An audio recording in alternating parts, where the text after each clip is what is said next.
नमस्ते दोस्तों।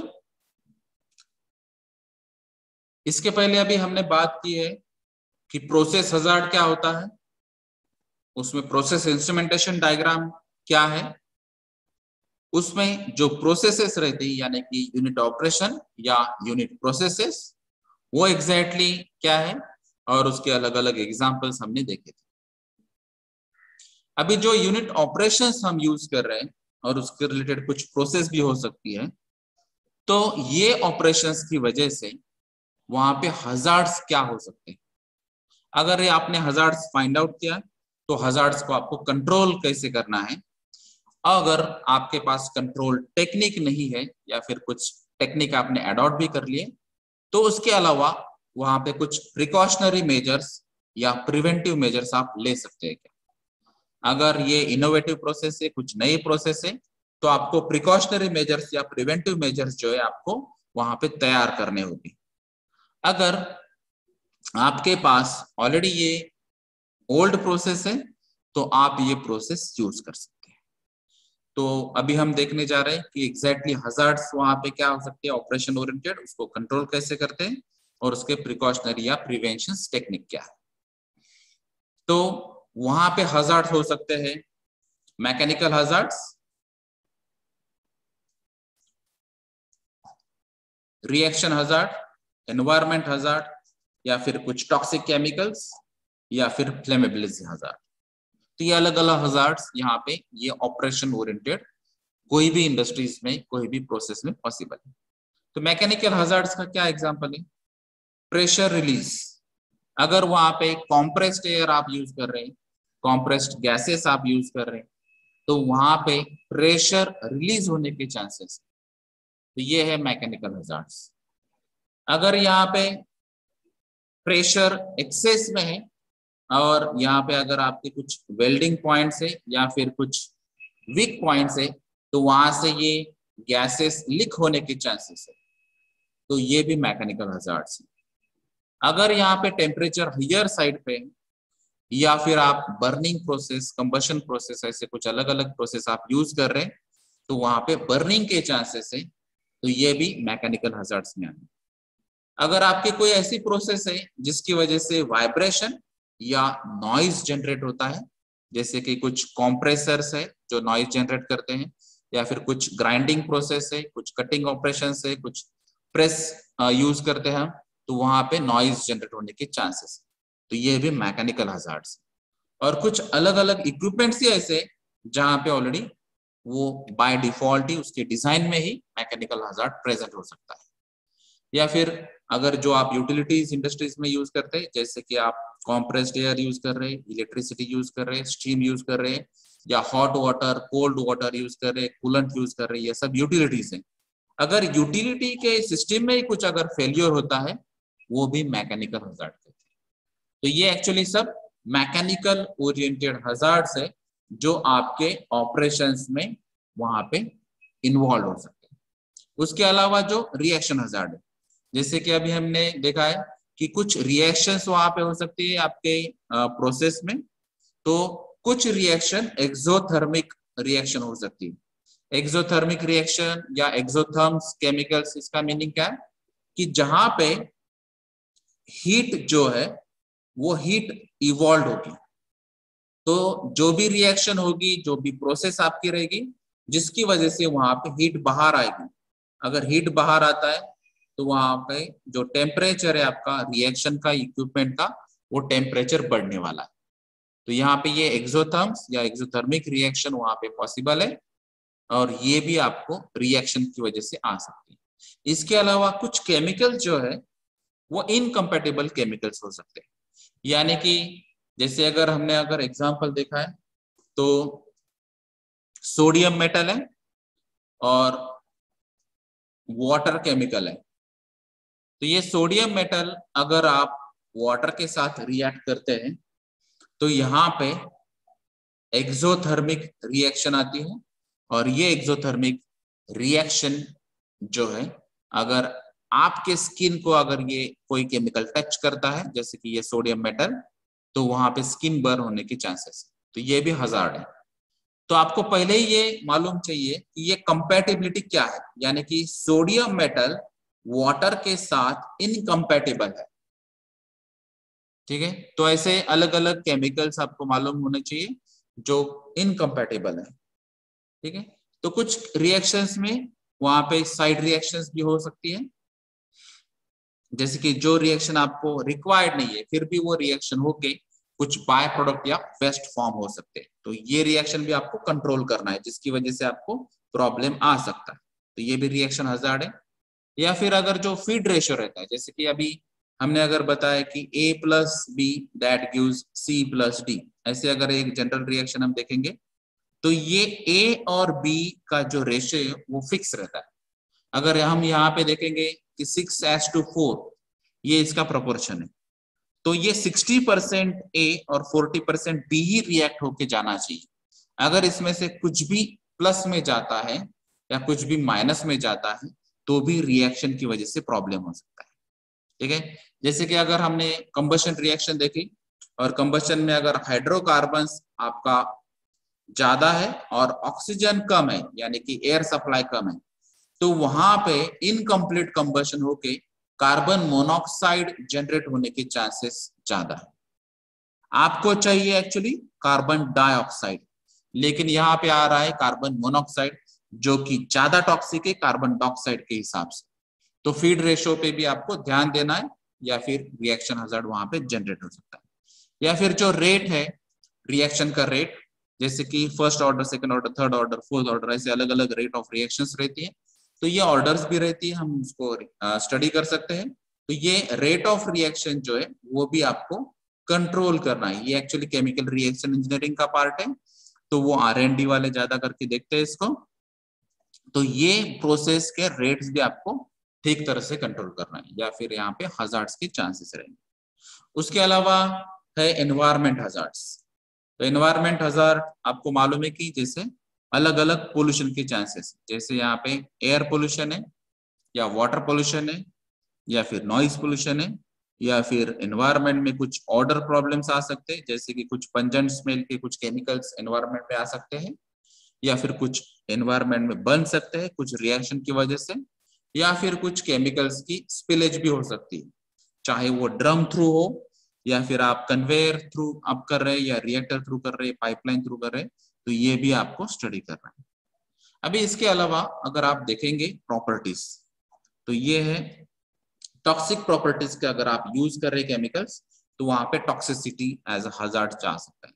अगर ये टॉक्सिक केमिकल्स आपके हेल्थ पे इफेक्ट करते हैं तो यहाँ पे ये भी टॉक्सिसिटी हजार्ड्स, तो ये आपको चेक करना है कि आप केमिकल्स की MSDS आपको चेक करना है, और MSDS में अगर लिखा हुआ ये टॉक्सिक केमिकल से पॉइजनस केमिकल है तो आपको यहाँ पे ध्यान देना है। उसके अलावा आपके केमिकल्स कुछ ऐसे भी हो सकते हैं जहाँ पे ये फ्लेमेबल प्रॉपर्टी है, यानी कि वो फायर कैच कर सकते हैं, तो उसका आपको फ्लैश पॉइंट या फायर पॉइंट ये आपको ध्यान रखना है। अगर ये एक्सप्लोजिव नेचर का है तो वहां पे आपको एक्सप्लोजिविटी इंडेक्स भी वहां पे देखना है, तो उसका लोअर एक्सप्लोजिव इंडेक्स क्या रहता है, उसमें परसेंटेज क्या दिया है, ये भी आपको चेक करना है। तो ये फ्लेमेबिलिटी या एक्सप्लोजिव जो केमिकल्स है ये भी आपको देखना है, तो ये भी हजार्ड्स पॉसिबल है, क्योंकि अगर आपने इस पे ध्यान नहीं दिया, अगर आपने इसको कंट्रोल नहीं किया तो वहां पे फायर इंसिडेंट हो सकता है या फिर एक्सप्लोजन भी हो सकता है। तो ये अलग अलग हजार्ड से जो यूनिट ऑपरेशन ओरिएंटेड है, तो आपको यहाँ पे इसको स्टडी करना है डिटेल में। तो ये सिंपल कुछ एग्जांपल्स है जहां पे आप यूनिट ऑपरेशन में PID थ्रू या फिर आपके जो इंस्ट्रूमेंट्स हैं, जो भी इक्विपमेंट्स है, जो भी पैरामीटर्स है, उसको आप कंट्रोल कर सकते हैं।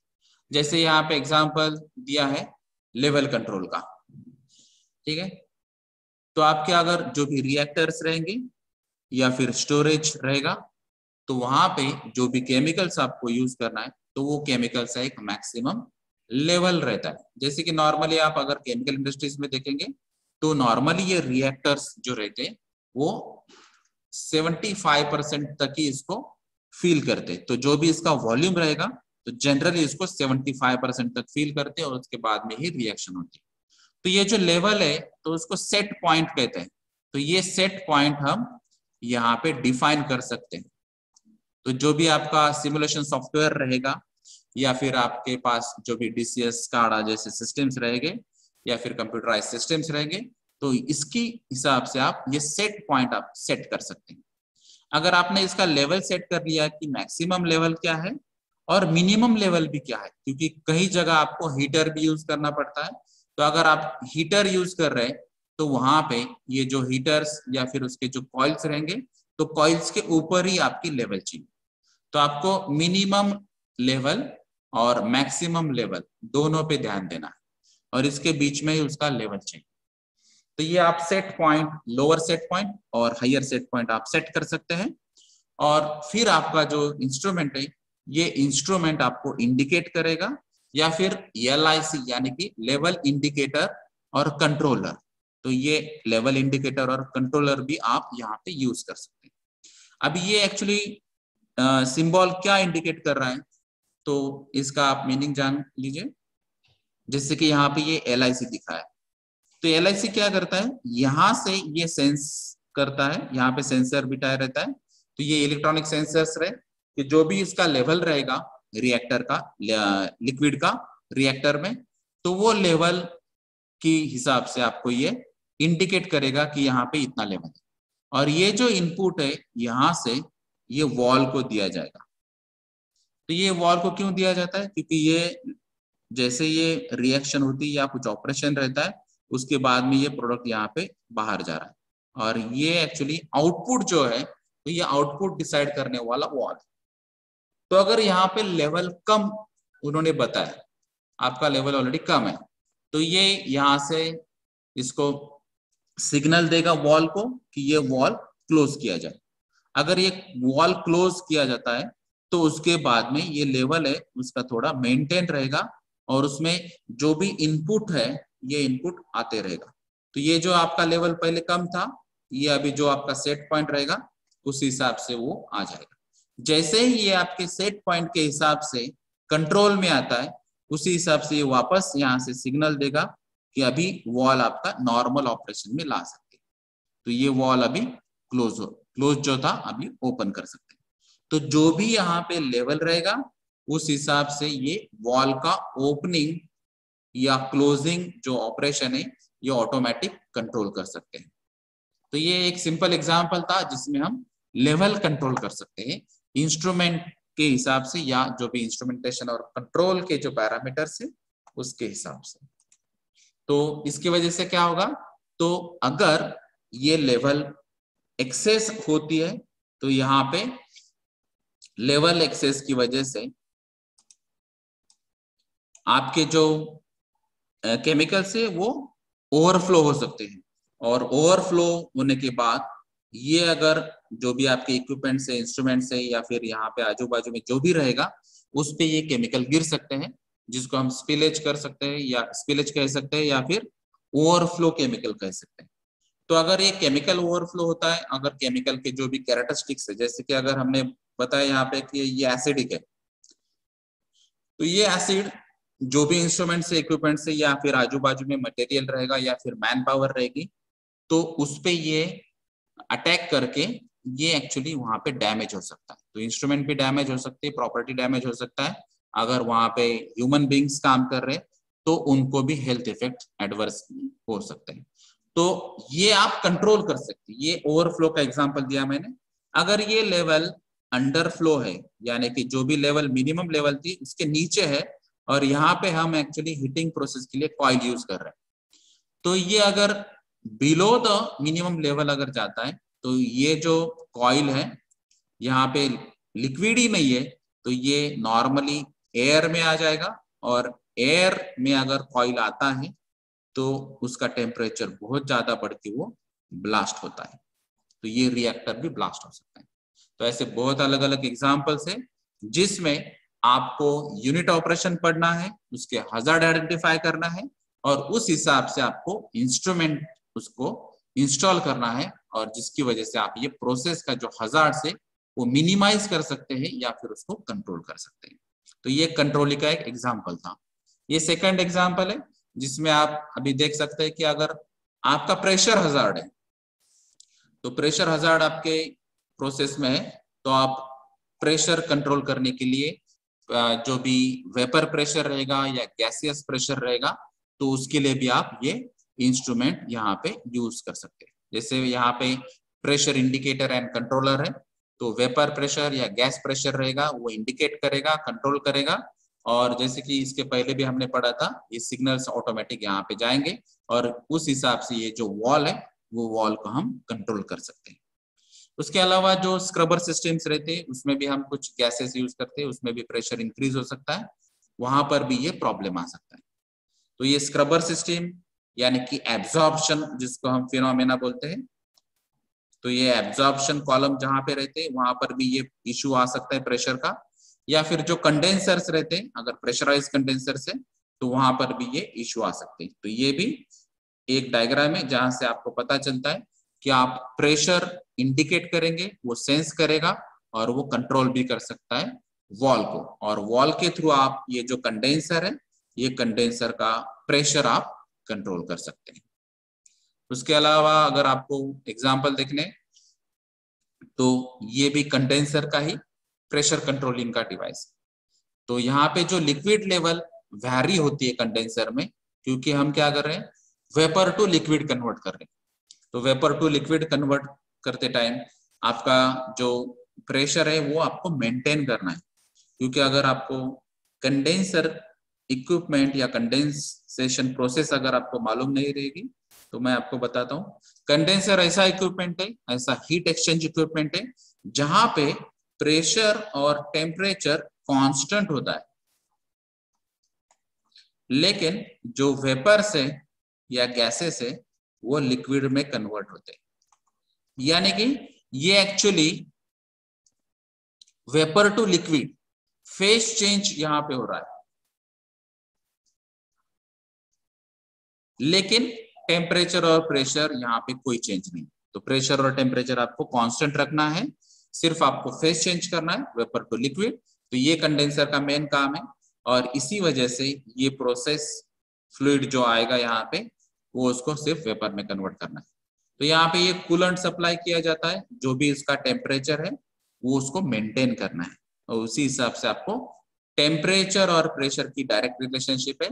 Pressure is directly proportional to the temperature. अगर यहाँ पे टेम्परेचर कंट्रोल नहीं होता है, टेम्परेचर अगर बढ़ता है तो प्रेशर भी बढ़ेगा, तो जो मेन आपका कंडेंसर का काम है वो भी नहीं होगा, और वहां पे हजार्ड्स भी वहां पे बढ़ेंगे। तो यहाँ पे वापस टेम्परेचर की वजह से या प्रेशर की वजह से यहाँ पे एक्सीडेंट होने के चांसेस है। तो ये भी आप ऐसे कंट्रोल कर सकते हैं। उसके अलावा फ्लो कंट्रोल है, तो कहीं पे फ्लो रेट ज्यादा रहते हैं, कहीं पे फ्लो रेट बहुत कम रहते हैं। तो फ्लो रेट आपको मेंटेन करना रहता है। तो जैसे कि जो भी रिएक्टर प्रेशर और जो भी स्टोरेज वेसल्स जो भी रहेंगे, हर एक जगह आपको जो प्रोसेस है यानी कि जो फ्लूइड्स है, वो हर एक प्रोसेस में आपको फ्लूइड एक जगह से दूसरे ट्रांसफर ही करना है। तो चाहे वो लिक्विड फॉर्म में रहो या फिर गैस फॉर्म में रहे, जिसको हम नॉर्मली फ्लूइड कहते हैं। तो ये फ्लूइड फ्लो ऑपरेशंस है। तो फ्लूइड फ्लो ऑपरेशन कैरी करने के लिए, जैसे अभी मुझे रॉ मटेरियल स्टोरेज से मुझे कोई रिएक्टर में डालना है, और वहां पे कुछ प्रोसेस रहेगी, ऑपरेशन रहेगा, उसके बाद में वो सेकंड रिएक्टर में जाएगा, या सेकंड कॉलम में जाएगा, थर्ड कॉलम में जाएगा, फोर्थ कॉलम में। तो ये हर जगह मुझे ये अलग अलग जो लिक्विड से, चाहे वो रॉ मटेरियल रहो या इंटरमीडिएट प्रोडक्ट रहो या फाइनल प्रोडक्ट रहो, तो इसको ट्रांसफर करना है। तो ये जो फ्लूइड्स है, तो इसको ट्रांसफर करने के लिए मुझे पंप भी यूज करना है। तो आपको रेसिप्रोकेटिंग पंप, सेंट्रीफ्यूगल पंप, अलग अलग पंप्स के टाइप से ये आपको उसके नीड के हिसाब से यूज करना पड़ता है। लेकिन ये जब हम पंपिंग करते हैं, तो ये पंपिंग करते टाइम आपको फ्लो रेट आपको कंट्रोल करना पड़ता है। तो कहीं पर ज्यादा भी फ्लो रेट नहीं होना चाहिए और कम भी नहीं होना चाहिए। तो जैसे कि यहाँ पे FIC यूज किया है, flow rate indicator and controller. तो हम ये जो फ्लो रेट इंडिकेटर्स यहाँ पर भी लगाए, यहाँ पे इंडिकेटर भी लगाए, प्रेशर इंडिकेटर भी लगाए, या फिर अगर ये एक्सोथर्मिक रिएक्शन रहेगी तो वहां पे टेम्परेचर भी लगा होगा। तो ये अलग अलग इंस्ट्रूमेंट्स आपको यूज कर सकते हैं आपके फ्लो रेट को कंट्रोल करने के लिए।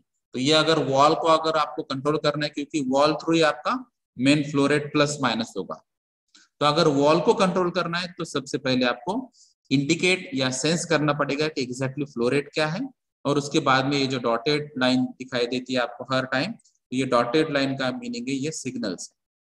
तो ये इलेक्ट्रॉनिक सिग्नल्स वहां पे वॉल को जाएंगे, और वॉल का जो क्लोजिंग प्लस या माइनस जो भी करना है आपको उस हिसाब से हो सकता है। ये फ्लो रेट कंट्रोलिंग का एक एग्जाम्पल है। उसके अलावा जो वेपराइजर है, तो वेपराइजर में हमने देखा कि लिक्विड टू वेपर कन्वर्जन रहता है, तो ये प्रोसेस बहुत जगह यूज होती है। तो यहाँ पर भी आपको जो लिक्विड है उसका फ्लो रेट कंट्रोल करना है, या फिर जो वेपर्स क्रिएट होते हैं उसका भी आपको फ्लो रेट कंट्रोल करना है।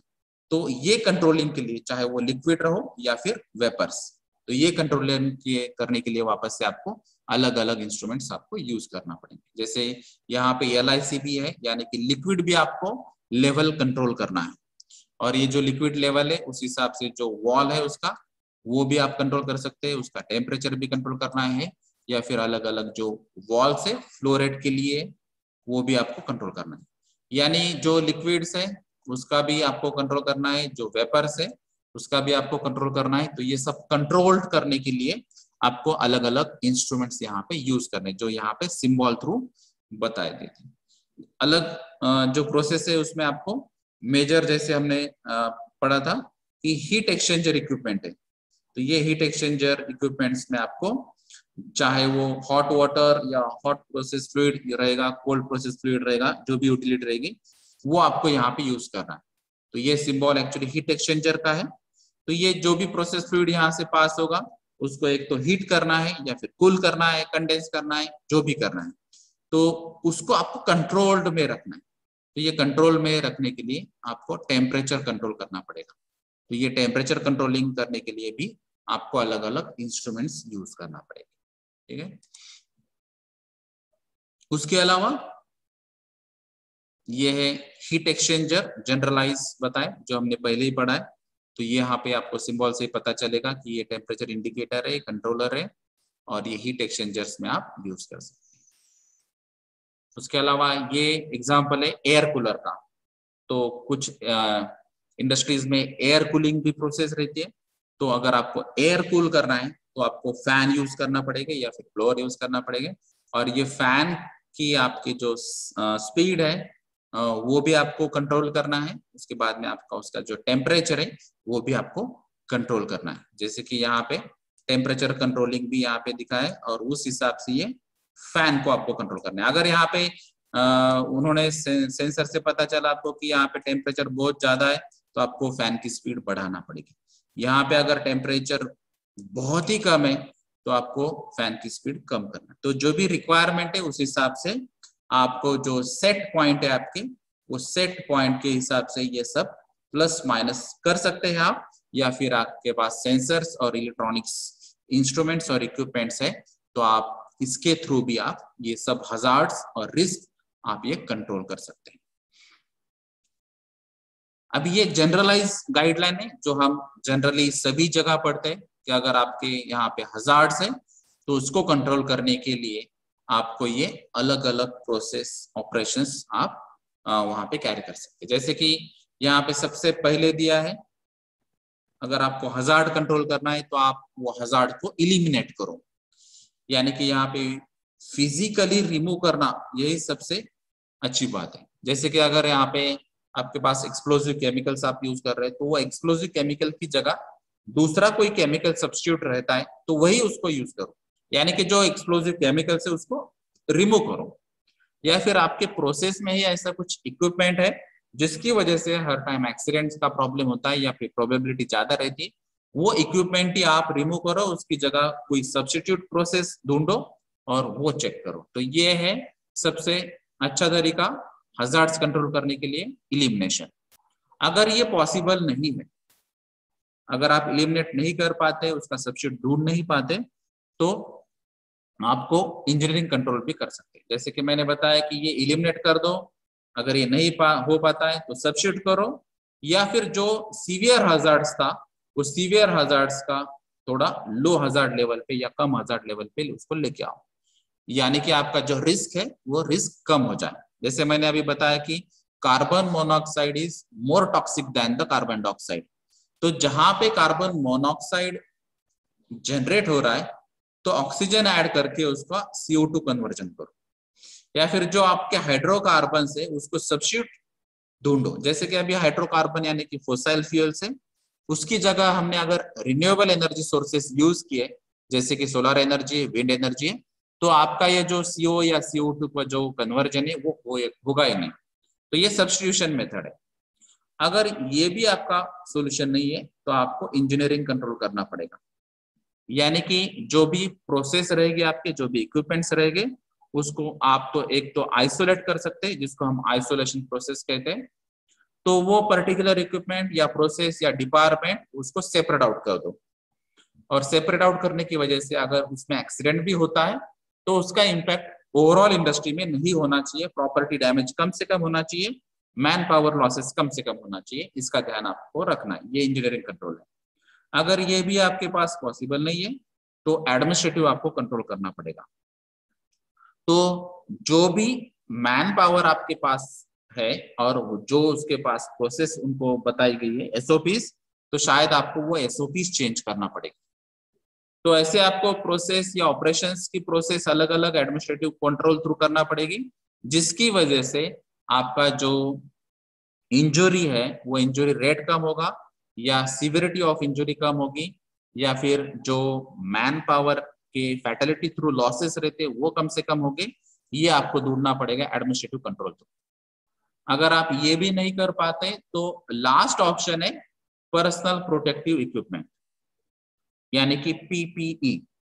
तो ये पर्सनल प्रोटेक्टिव इक्विपमेंट आप यूज करते हैं, जैसे कि इसमें रेस्पिरेटरी टाइप ऑफ PPE रहते या फिर non respiratory type of PPE रहते।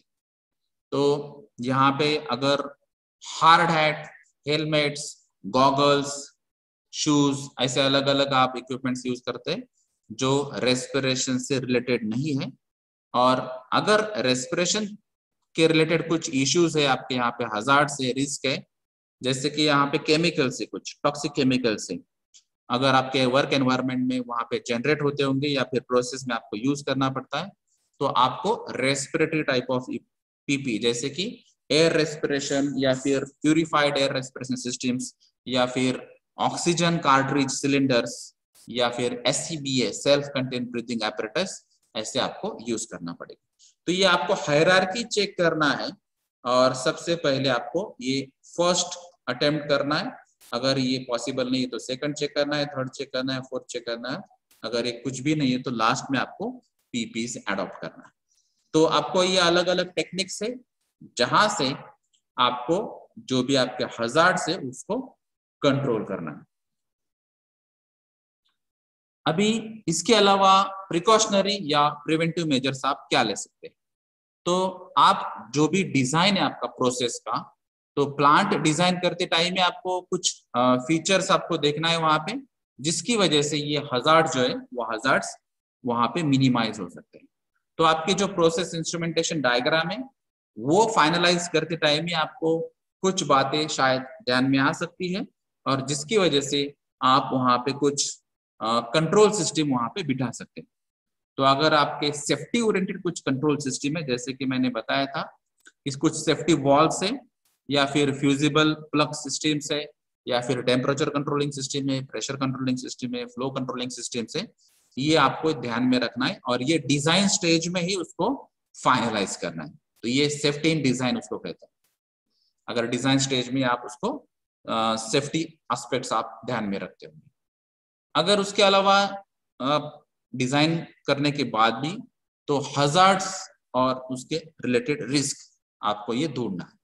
तो एक्चुअली रिस्क एग्जैक्टली क्या है, तो आप ये फॉर्मूले से भी पता कर सकते हैं, जैसे कि यहाँ पे फ्रीक्वेंसी क्या है और कॉन्सिक्वेंसेस का नंबर क्या है। तो फ्रीक्वेंसी इंटू कॉन्सिक्वेंसेस अगर आपने कर लिया तो रिस्क वहां पे आइडेंटिफाई होती है। तो जो भी आपके पास केमिकल्स है, जो भी पास इक्विपमेंट्स है, जो भी उसका प्रेशर है, टेम्परेचर है, स्टोरेज है, इसकी वजह से आपको वहां पे पोटेंशियल हजार्ड्स वहां पे आप आइडेंटिफाई कर सकते हैं और उसके ओरिएंटेड पोटेंशियल रिस्क क्या है वो आप आइडेंटिफाई कर सकते हैं।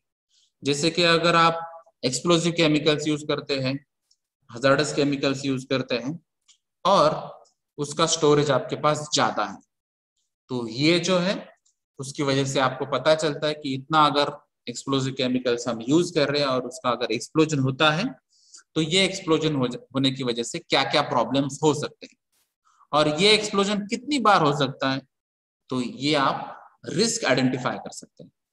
तो उसका कॉन्सिक्वेंस क्या है, यानी कि वो एक्सप्लोजन होने के बाद क्या क्या प्रॉब्लम हो सकते हैं और वो कितनी बार हो सकता है ये भी आपको देखना है।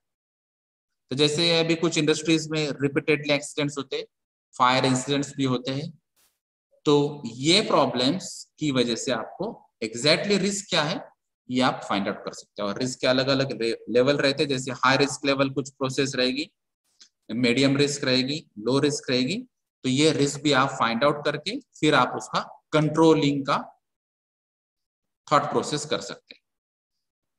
उसके अलावा आप जो हॉटस्पॉट है आपके यहाँ पे, जैसे कि मैंने बताया कि आपके पास एक्सप्लोजिव केमिकल्स है, आपके पास हजार्डस केमिकल है, आपके पास टॉक्सिक केमिकल्स है, आपके पास हाई टेम्परेचर रिएक्टर है, हाई टेम्परेचर रिएक्शन है, या फिर एक्सोथर्मिक रिएक्शन है, या फिर इनकम्पैटिबल केमिकल्स आप यूज कर रहे हैं, तो जो भी आपके पास ऐसे कुछ अलग अलग हॉटस्पॉट्स है जिसको हम रिस्क हॉटस्पॉट्स फाइंड आउट करने के लिए कहते हैं कि आपको ये स्पॉट्स आपको ढूंढना है और उसकी वजह से फिर रिस्क क्या हो सकती है ये भी आपको ढूंढना है और फिर ये कॉमन लोकेशन फाइंड आउट करके वहां से आपको हजार्ड्स कम से कम करना है या फिर ये रिस्क कम से कम करना है। अगर ये हॉटस्पॉट्स फाइंड आउट करके भी आप ये अगर कंट्रोल नहीं कर पाते हैं तो उसके लिए आपको कुछ अलग टेक्निक्स अडॉप्ट करनी होगी। जैसे कि अगर कुछ इंडस्ट्रीज में अंडरग्राउंड केमिकल स्टोरेज रहता है और ये अंडरग्राउंड केमिकल स्टोरेज का लिंकिंग आपके प्रोसेस में रहता है, तो अंडरग्राउंड केमिकल के लिए आपको ज्यादा कुछ प्रोसेस आप कंट्रोल नहीं कर पाते, तो शायद वहां पे सीमेंट या कंक्रीट यूज करके उसको थोड़ा सा प्रेशराइज कर सकते हैं या फिर वो स्ट्रॉन्ग कर सकते हैं, यानी कि अगर वहां पे एक्सप्लोजन होगा तो वो प्रेशराइज होके वहीं पे वो एक्सप्लोजन का पोटेंशियल रहना चाहिए, उसका लोकेशन या फिर उसका जो स्प्रेडिंग है वो बाहर नहीं आना चाहिए, तो पोटेंशियल रिस्क हम कम कर सकते हैं। तो अनकंट्रोल केमिकल हॉटस्पॉट भी आपको फाइंड आउट करना है, उसके सॉल्यूशंस भी फाइंड आउट करना है और जो कॉमन लोकेशन है उसको भी फाइंड आउट करने, वहां पे उसका एनर्जी जो है वो एनर्जी कम से कम करना है, उसकी वजह से उसका पोटेंशियल कम हो सकता है। उसके अलावा जो डिजाइन के जो प्रिंसिपल्स है, जैसे कि मैंने बताया कि डिजाइन स्टेज पे ही आप कुछ सेफ्टी प्रैक्टिसेस वहां पे ऐड कर सकते हैं, कुछ इंस्ट्रूमेंट्स इक्विपमेंट्स ऐड कर सकते हैं और कुछ आईएस स्टैंडर्ड्स जो है वो प्रैक्टिसेस भी आप वहां पे ऐड कर सकते हैं। अगर आपको मालूम है कि एग्जैक्ट प्रोसेस क्या है, आपको मालूम है कि केमिकल्स का नेचर क्या है, उस नेचर के हिसाब से आपको प्रैक्टिसेस अडॉप्ट करनी पड़ेगी, ऑपरेटिंग कंडीशंस आपको कंट्रोल करना पड़ेगी और फिर आईएस स्टैंडर्ड्स या कुछ स्टैंडर्ड्स से आपको रेफरेंस लेके आपको पी एंड आईडी आपको अच्छी तरह से फाइनलाइज करना पड़ेगी। उसके अलावा आपका जो इक्विपमेंट है, आपके जो स्ट्रक्चर्स है, आपके जो ओवरऑल प्रोसेस है, तो जो भी फाइनलाइज करना है उसके लिए आपको कंस्ट्रक्शन करना है। जैसे कि आपको केमिकल्स यूज करना है तो उसका स्टोरेज करना पड़ेगा, तो ये स्टोरेज टैंक, तो केमिकल इंडस्ट्रीज में स्टोरेज टैंक्स बहुत बड़ी रहती है, उसके हिसाब से आपको फिर उसका कैलकुलेशंस करना पड़ेगा कि इसको मटेरियल कितना लगेगा, उसका थिकनेस कितना होगा, उसका मटेरियल ऑफ कंस्ट्रक्शन क्या होगा, उसका डायमीटर क्या होगा, उसका स्ट्रेंथ ऑफ मटेरियल क्या होगा, उसका सेफ्टी फैक्टर क्या होगा, तो ये सब बातें आपको कंस्ट्रक्शन ओरिएंटेड आपको देखना है। उसी हिसाब से आपको जो भी रिएक्टर रहेगा, हीट एक्सचेंजर रहेगा, तो डिजाइन करते टाइम, उसका इंस्टॉलेशन करते टाइम उसके जो स्ट्रक्चर्स है वो स्ट्रक्चर भी आपको फाइनल करते टाइम वो सब लोड के कैलकुलेशन, सेफ्टी फैक्टर्स आपको ध्यान में रखना है। और ये सब क्यों करना है आपको, तो अगर इनकेस एक्सीडेंट होता है ये सब करने के बाद भी तो उसका इम्पैक्ट कम से कम होना चाहिए, तो ये कम से कम इम्पैक्ट होना चाहिए, इसलिए आपको जो भी हजार्ड से कंस्ट्रक्शंस में भी वो भी आपको फाइंड आउट करना है और उसका इम्पैक्ट कम से कम करना है, यानी कि जो रिस्क है वो भी आपको कम से कम करना है। तो केमिकल स्पिलेज की वजह से अगर प्रॉब्लम होता है या फिर एक्सप्लोजन होने की वजह से प्रॉब्लम होता है, इलेक्ट्रिकल शॉर्ट सर्किट्स भी चांसेस है यहाँ पे, या फिर फायर के भी चांसेस है, या फिर केमिकल लीकेज की वजह से भी प्रॉब्लम्स हो सकते हैं। तो ये सब health oriented problems, personal injury oriented problem या कैटास्ट्रॉफिक इवेंट्स यानी कि बहुत बड़े बड़े एक्सीडेंट्स जिसकी वजह से फैटेलिटी के चांसेस रहते हैं, तो ये सब आपको hazards construction oriented find out करना है और उसको कंट्रोल करना है। तो जैसे कि अभी हमने ये पहले भी पढ़ा था कि जो डिजाइन स्टेज है उसमें ही आपको कुछ इश्यूज सॉर्ट आउट करना पड़ेंगे और वो डिजाइन फाइनलाइज करना पड़ेगा। जैसे मैंने बताया था कि सेफ्टी वॉल आपको यूज करना है, सेफ्टी रिलीज वॉल यूज करना है, फ्यूजिबल प्लग यूज करना है, या फिर dead weight safety wall use करना है, Ramsbottom safety wall use करना है। और ये सब यूज करने के बाद भी अगर इश्यूज होते हैं तो आपको रन अवे की भी तैयारी करनी पड़ेगी, यानी कि वहां पे आप अभी ये रिएक्शन, ये प्रोसेस कंट्रोल नहीं कर पाते हैं, आपको वहां से भागना ही पड़ेगा। तो इसको हम रन अवे रिएक्शन बोलते हैं। तो ये अगर रन अवे रिएक्शन होती है तो वहां पे इंपॉर्टेंट बात आती है इवैक्यूएशन। तो अगर आपके कंट्रोल में नहीं है ये रिएक्शन, ये प्रोसेस, तो आपको वहां से इवैक्यूएट होना चाहिए। और जो बाकी के मेंबर्स है वहां पे जो इंडस्ट्रीज में काम कर रहे हैं उनको भी आपको इंस्ट्रक्शन देना पड़ेगी कि जो भी आपका सेफ असेंबली पॉइंट है वो सेफ असेंबली पॉइंट पे आपको वहां पे असेंबल होना है। और जो जहां पे मेन प्रोसेस वहां पे हो रही है उसका पेरिफेरी इम्पैक्ट आपको मालूम चाहिए। अगर यहाँ तक ये इम्पैक्ट है तो आपको उसके बाहर आना है। तो ये रन अवे रिएक्शन करके, इवैक्यूएशन करके आप ये कंट्रोल कर सकते हैं, जिसकी वजह से आपके इंजुरीज या फैटेलिटीज आप कम कर सकते हैं। इसके अलावा हमने स्टार्टिंग में जो बात की थी, आपको हजार्ड स्टडी करना है, हजार्ड एंड ऑपरेटेबिलिटी स्टडी। तो जो भी ऑपरेशन है उसमें अलग अलग हजार्ड्स क्या है, उसके लेवल्स क्या है, उसको कंट्रोलिंग टेक्निक क्या है, इसको हम बोलेंगे हैजॉब स्टडी। तो ये हैजॉब स्टडी आपको स्टार्ट टू एंड तक और अलग अलग मॉडिफिकेशन के बाद भी, अलग अलग प्रोडक्ट्स वेरिएशन के बाद भी आपको हर टाइम ये हैजॉब स्टडी करना पड़ेगी। उसके अलावा जो डिजाइन के स्ट्रेटजीज है, तो आपको हर एक रिएक्शंस, हर एक प्रोसेस, हर एक ऑपरेशंस के लिए, हर एक इंडस्ट्री के लिए अलग अलग डिजाइन स्ट्रेटजीज आपको इम्प्लीमेंट करना पड़ेगी। क्योंकि कुछ केमिकल इंडस्ट्रीज रहेगी, कुछ शायद सिर्फ पैकिंग इंडस्ट्रीज रहेगी, कुछ शायद ट्रेडिंग इंडस्ट्रीज रहेगी, कहीं पे सिर्फ यहाँ पे सिंपल फॉर्मुलेशन भी हो सकता है। तो जो भी आपका रिएक्शन का टाइप रहेगा, जो भी ऑपरेशन टाइप रहेगा, उस हिसाब से उसको आपको हैंडल करना पड़ेगा। अगर यहाँ पे सिर्फ आपके यहाँ पे मेन प्रेशर ही पैरामीटर है तो आपको ओवर प्रेशराइजेशन चेक करना पड़ेगा, उस हिसाब से आपको डिजाइन स्ट्रेटेजी फाइंड आउट करनी पड़ेगी। अगर यहाँ पे आपके पास एसिडिक केमिकल्स यूज होते तो आपको लेवल कंट्रोल इंपॉर्टेंट रहेगा। अगर यहाँ पे आपके पास फ्लोरेट ज्यादा है, वॉल्यूम ज्यादा है, तो आपको शायद वहां पे फ्लोरेट कंट्रोलिंग के हिसाब से डिजाइन स्ट्रेटेजीज फाइनल आउट करना। अगर यहाँ पे आपके पास हीट एक्सचेंजर्स है या हीटर से, वेपराइजर है, इवेपोरेटर है, ऐसे कुछ इक्विपमेंट है जहाँ पे टेम्परेचर सबसे इंपॉर्टेंट बात है, तो वहां पे आपको उस हिसाब से डिजाइन स्ट्रेटेजी आपको एडॉप्ट करनी पड़ेगी। तो ये सब अलग अलग ऑपरेशंस पे डिपेंड है कि आपको एक्चुअली डिजाइन स्ट्रेटेजी आपको एडॉप्ट क्या करनी है। ठीक है।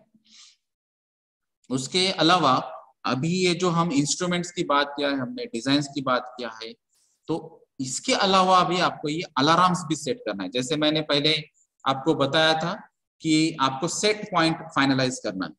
तो सेट पॉइंट जो होता है, तो सेट पॉइंट में मैंने बताया आपको कि लोअर लेवल भी चेक करना है और हाई लेवल भी चेक करना है।